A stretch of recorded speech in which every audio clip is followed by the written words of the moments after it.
A cultura vai além do encantamento estético. Ela também impulsiona o progresso econômico. Hoje vamos explorar a valiosa contribuição dos pequenos negócios para o desenvolvimento econômico do Brasil. O nosso foco aqui, claro, é o setor cultural. Vamos descobrir como os pequenos negócios do setor cultural impulsionam a economia do Brasil. A minha abordagem está voltada para o estado onde eu moro, o Tocantins. Vou mostrar como as manifestações artísticas são verdadeiros motores de crescimento econômico, que geram empregos e oportunidades para a comunidade local. Eu sou o Felipe Ramos e este é mais um episódio especial do podcast Boto Fé Nesse Som.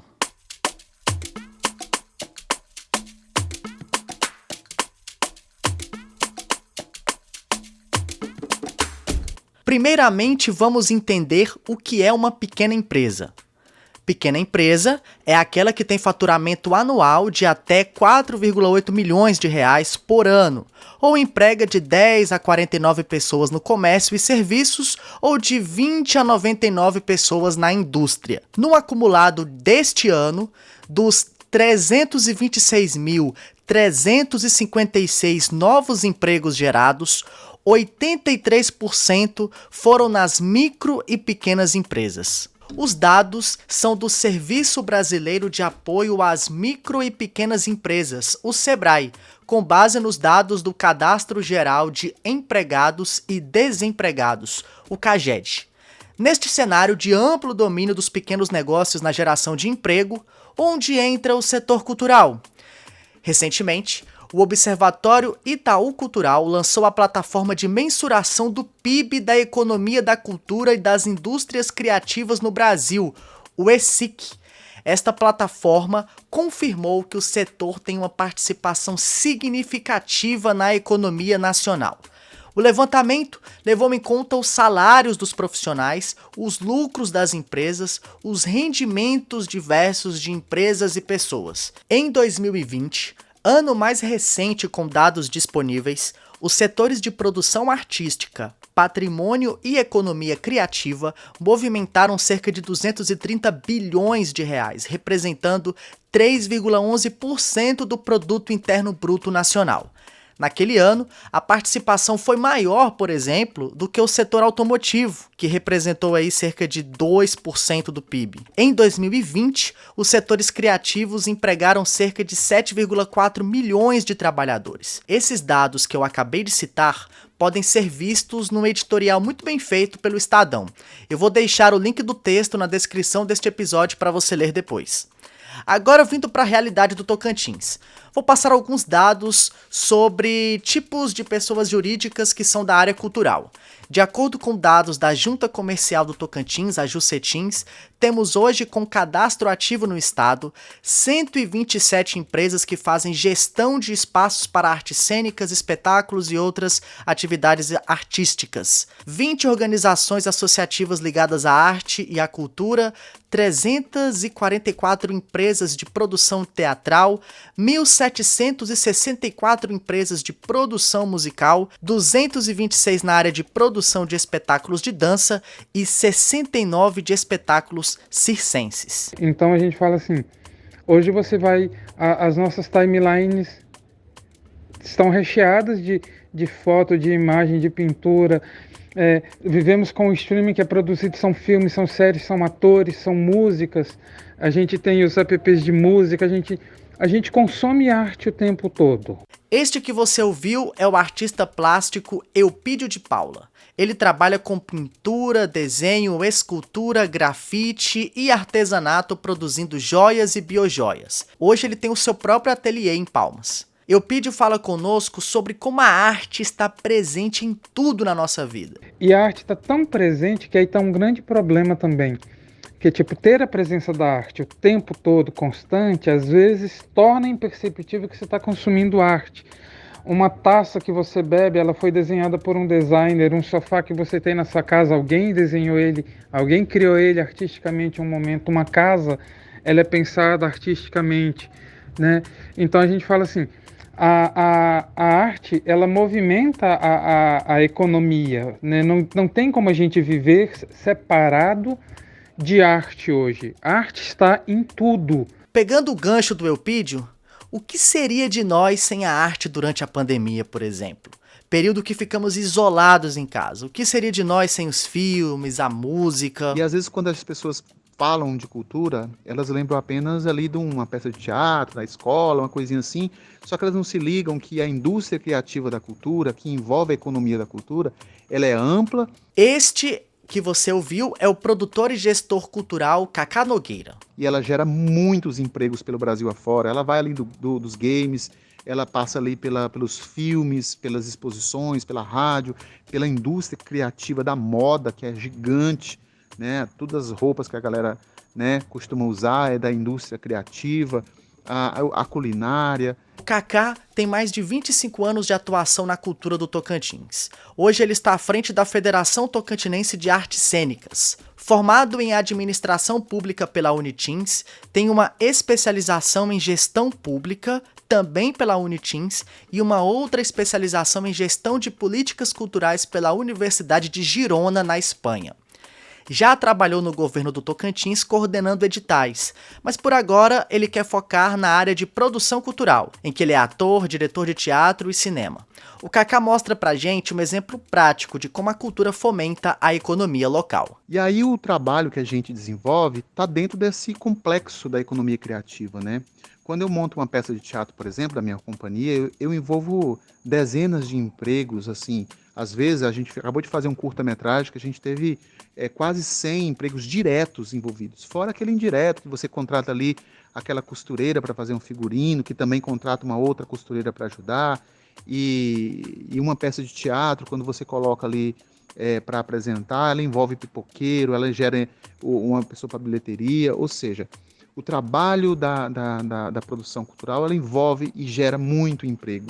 O Eupídio também explica com muita propriedade sobre a geração de emprego e renda na área da cultura. Aqui no ateliê Espaço Nulo, trabalhamos eu e o Emanuel. Tintas, pincéis e todas as outras coisas são utilizadas aqui. Como a gente não tem transporte pessoal, transporte a gente contrata pessoas aqui, ajudantes é contratado aqui, material é locado aqui. Então, andaime, cavalete, essas estruturas, a maioria das vezes tem que ser locados aqui, né? Então, isso faz a economia girar. Por exemplo, agora nós moramos nas Arnos, então a gente dá preferência para comprar os pincéis, os rolinhos, as tintas, né? Todos esses materiais que a gente precisa, a gente compra no comércio local. Eu também conversei sobre geração de emprego e renda proporcionado pelo setor cultural com a analista técnica do Sebrae, Celina Soares. Então, uma pesquisa já feita pela Federação do Rio de Janeiro aponta que cada emprego gerado no núcleo criativo da economia criativa, esse tem um fator multiplicador que gera mais 4 empregos. Então, podemos usar um exemplo aí como músico. O músico, ele não toca sozinho, ele depende de toda uma estrutura, uma equipe para fazer o seu show, realizar. Olha só mais alguns exemplos significativos no Tocantins. O Festival Gastronômico de Taquarussu movimentou mais de 5 milhões de reais no ano passado. De acordo com dados da Prefeitura de Palmas, o evento gerou 1,4 milhão de faturamento na área de alimentação. O restante do faturamento corresponde a mais ou menos 3 milhões e 600 mil reais, que é referente ao comércio local, rede hoteleira, dentre outros. Desse montante, os ambulantes faturaram cerca de 200 mil reais na Vila Gastronômica. Isso para ficar só em um exemplo, pois temos diversos eventos no Tocantins.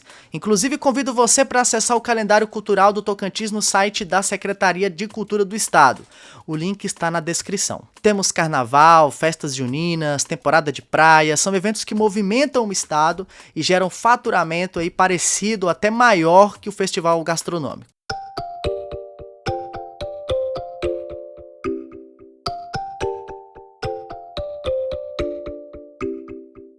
A geração de emprego e renda no setor cultural também traz um impacto social importante.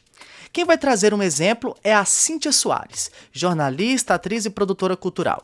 Hoje ela assessora alguns artistas locais, como a Companhia Arte Sacra, Grupo Arte Palco, Cia Cena Aberta, Circus Caco, o humorista Paulo Vieira, dentre outros. Ela também é uma das diretoras da companhia de teatro A Barraca. Quanto aos benefícios sociais, o que eu destaco é a própria Companhia Barraca. É a companhia da qual eu sou presidente, nós somos 8 mulheres e foi fundada no ano de 2002 ainda. Ela foi fundada como um espaço de encontro de artistas, onde a gente realizava sarau, peça de teatro, mas que com o tempo, ainda no início da companhia, se tornou um ponto de cultura. Nosso principal trabalho é a cultura de paz. Então, através desse ponto de cultura, a gente trabalhou com crianças em situação de vulnerabilidade, moradores de periferia, e sempre com trabalhos onde a arte era o elemento principal. O próprio Felipe Trindade, que é hoje conhecidíssimo aí na nossa cidade como diretor das quadrilhas juninas, diretor de teatro, ele foi o nosso aluno, um dos nossos troféus, né, que a gente ergue com muito orgulho para dizer que é fruto do nosso ponto de cultura, que começou as aulas de teatro com a gente. Conversei sobre o assunto também com a superintendente de incentivo e fomento à cultura da Secretaria de Cultura do Governo do Tocantins, Kátia Maia Flores. Quando falamos de violência, de desagregação social, de violência urbana, nós estamos falando de cultura ou da falta dela. Quando investimos em cultura, investimos diretamente na sociedade. Principalmente, investimos no futuro da humanidade, nas crianças que serão esse futuro. Então, é um pouco, né, do que eu penso a respeito da questão da cultura. Voltando com a Cíntia, ela ainda cita o caso do Felipe Trindade, que hoje é professor de teatro na Fundação Cultural e é um exemplo de benefício social atrelado à roda da economia. Os projetos da Barraca, ainda falando sobre essa roda da economia que gira, a gente gosta muito de valorizar os artistas e profissionais da cena, profissionais da arte local. Então, seja nos projetos de audiovisual, seja nos projetos das artes cênicas, a gente gosta de valorizar quem é daqui. Então, voltando ainda para o Felipe, que foi o nosso ex-aluno, ele foi aluno do nosso ponto de cultura por meio de um projeto social, mas hoje ele trabalha com a gente, até mesmo com direção cênica, né? Então a gente fala que se inverteu. E da mesma forma com a produção dos nossos figurinos, com a produção dos nossos cenários, a gente gosta de valorizar o comércio local.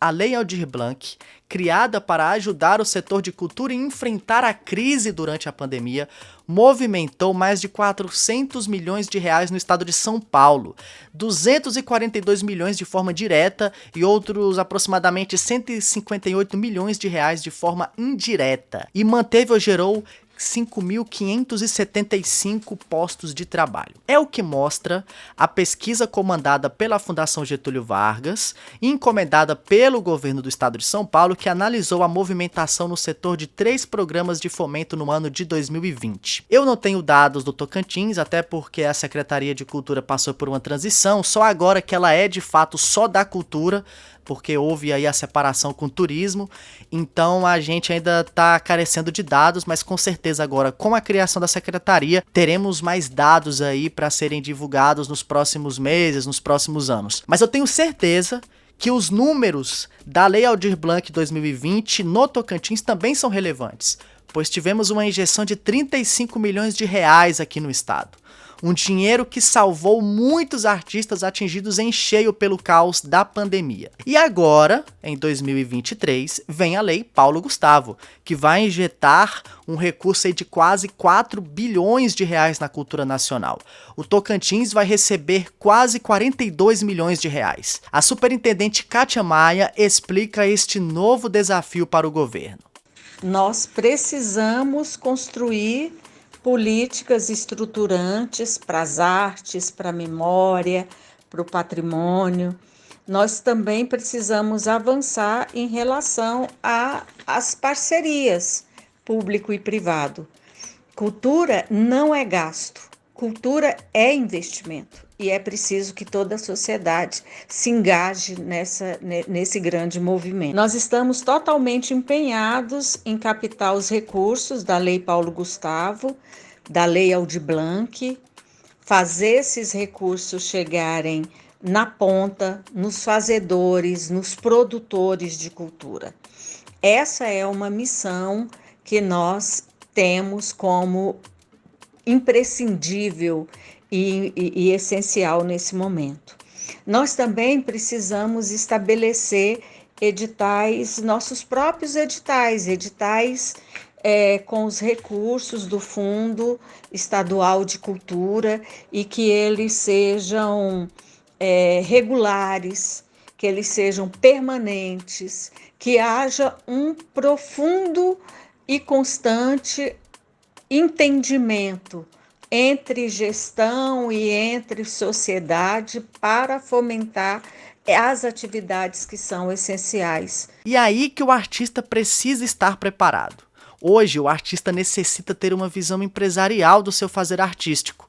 O Cacá Nogueira tem um ponto interessante que vale a reflexão. Então, o artista, hoje, mais do que nunca, precisa compreender e começar a entender mais os mecanismos de fomento, como elaborar um projeto cultural, porque assim, o músico às vezes é muito bom naquilo que ele faz, ele toca muito bem, ele canta muito bem, ele faz um teatro muito, muito bem feito, ele apresenta muito bem, mas tem uma grande dificuldade de colocar um projeto, por exemplo, no papel, que é um projeto científico, né? Que muitas vezes a pessoa ela tem que fazer uma faculdade, seja lá qual for, para aprender a fazer um projeto científico com apresentação, justificativa, planilhas de cronograma, planilhas financeiras, né? Um orçamento complexo, analítico, e o artista não está acostumado com isso. Então, o grande desafio do artista ele é compreender esse mecanismo e se tornar dono do seu próprio negócio, aprender a desenvolver os seus projetos, captar recursos públicos, que tem muitos por aí. Está vindo ali a Lei Paulo Gustavo, com um recurso extraordinário, histórico para a área da cultura no país inteiro. Está vindo ali logo depois a Lei Aldir Blanc II, nos próximos 5 anos, e vai exigir do artista essa profissionalização da área técnica. Sabe quem pode ajudar o artista nessa gestão da carreira? O Sebrae.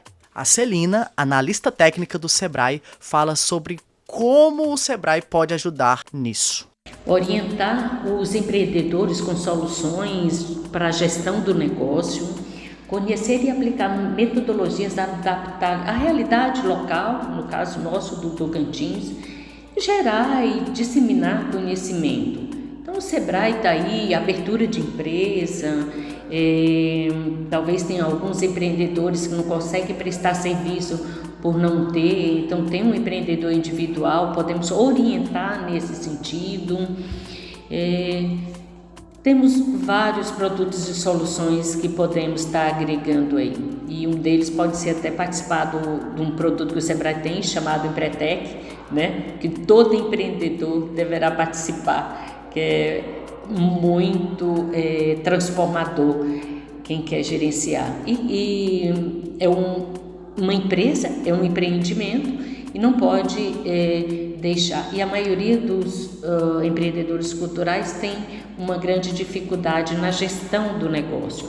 E com isso nós podemos estar contribuindo aí na parte de gestão mesmo, de gerenciamento, né? Todos os pontos fundamentais para que o empreendimento seja sucesso. Por aqui encerramos o nosso episódio. Vocês entenderam, né, como a cultura é importante para o desenvolvimento econômico do Brasil. E você, artista, que está ouvindo esse podcast, não deixe de se preparar para encarar os desafios atuais. Vem aí a Lei Paulo Gustavo e precisamos aproveitar ao máximo essa oportunidade. Este foi mais um Boto Fé nesse som.